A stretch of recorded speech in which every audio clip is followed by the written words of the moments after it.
Hey Tom, how's it going? How you doing? Pretty good, pretty good. What you been up to?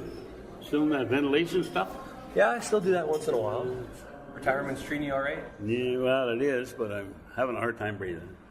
Really? Yeah, probably that dust I sucked in when I was 18, 19, 20 years old when I started mining. Yeah, it turns out those big contaminants that we've known about for years are harming people in the long term, right? We're starting to see now with the statistics that there's more people dying from occupational disease than there are from traumatic fatalities like falls of ground or rock bursts. We used to try and keep all that dust down, but who knew back in those days? Yep. We would have probably done a better job if we knew. Yeah, like a lot of people don't realize how much dust is actually generated from a blast. Have you ever seen a video of what a blast looks like? Let's see what it looks like. Let's check this out.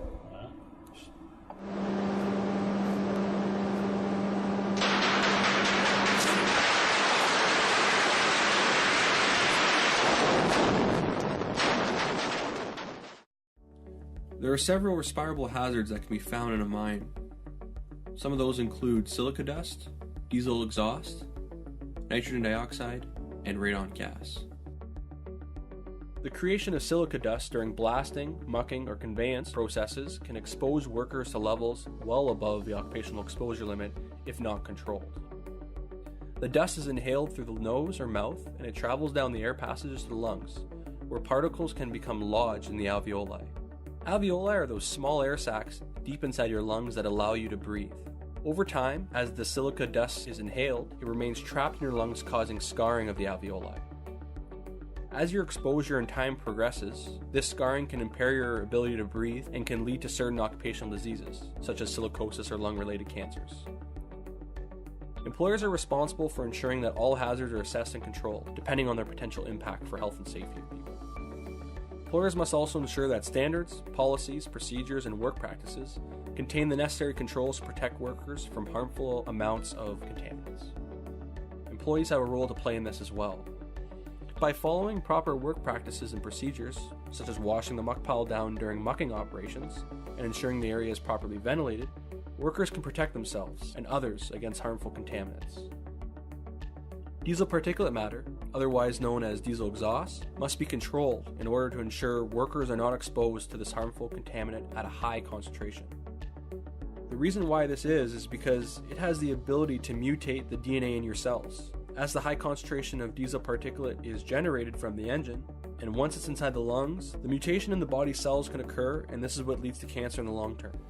This happens because of the diesel particulate's ability to mutate the DNA in your cells, causing normally healthy cells to turn into cancerous cells and eventually developing into tumors. The latency period for this is 10, 20, or 30 years.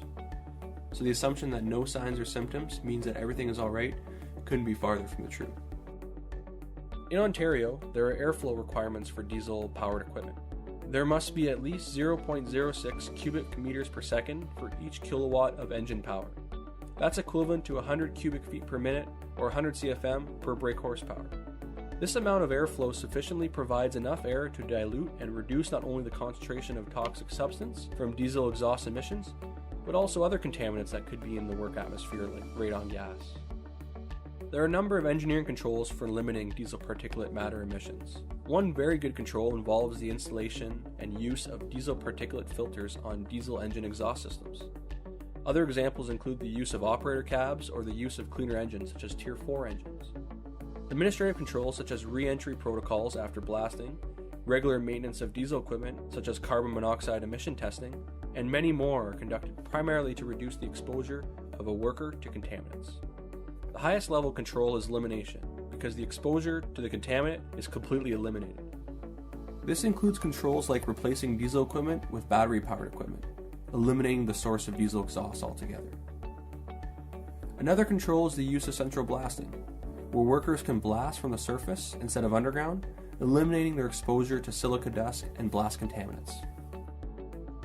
Employers are required to educate workers about these harmful contaminants. Employers must also ensure that the contaminant levels are below the time-weighted average, which is deemed to be a safe level. By law, employers are required to perform ventilation surveys and air monitoring on a regular basis to confirm air quality and contaminant levels. How about those air sampling devices? I mean, them blue things we used to have to wear. We'd put them on and wear them in the cage and go down to heading and drilling or whatever. You threw the monitor up on the wall or on the screen or dash to the scoop or whatever. Yeah, exactly, because they're not looking for the screen's exposure or the scoop's exposure. They want to know the worker's exposure, right? That's why it's important that you wear the monitor within a couple inches of your mouth. So if you put it in your breathing zone, then they can get an accurate measurement of what your personal exposure is. The monitor is there just to confirm See that. if you're doing that. Yeah, to see if if everything's going properly and that you're not harming people, right? Because you want to do it over your career so you can enjoy your retirement years and your kids and kids. Yeah. Hopefully, everybody's a little smarter today, know a little bit better about the process and what you're actually looking for. Well, on our road to zero harm, right, we want to make sure that people's health is taken care of for. Yeah. Oh yeah, definitely. Well, I'm out of coffee. You want another one? No, I should be all right. It was on me, so. That's fine.